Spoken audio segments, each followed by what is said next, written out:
Alright, so today we're going to be talking about spices. One of the things that people complain about a lot when they're starting paleo or they use it as a barrier to entry to paleo is that they don't want to get bored with what they're going to be eating. For whatever reason, they think that meat and vegetables and some spices, I'm driving underneath a bridge right now, so it's getting a little dark, gets a little redundant, gets a little boring. So the really common answer to that is, well, just learn how to cook, and then you'll be able to make interesting meals using these basic ingredients. But one of the things that not a lot of people will do is, it's hard to learn a new technique for cooking, but it's relatively simple to learn how to pan fry something, how to use your crock pot. So they'll start making the same meal over and over again. They'll get a cut of meat that they like, they'll get a cooking preparation, and they'll just go to the go-to things that they know how to do.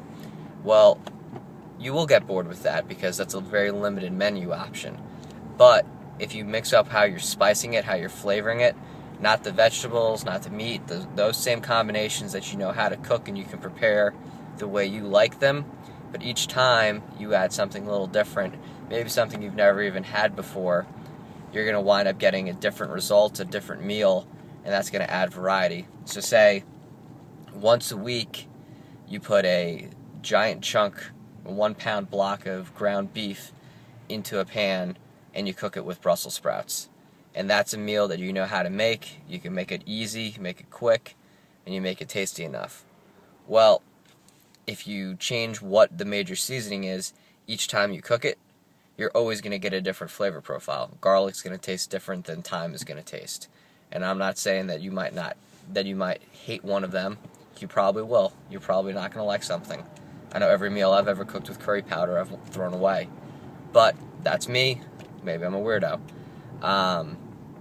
So take the time, if you're starting to get bored with paleo, and just look through your spice cabinet and pick something that you don't know what to do with, that you've never cooked with, or maybe you haven't used in a while.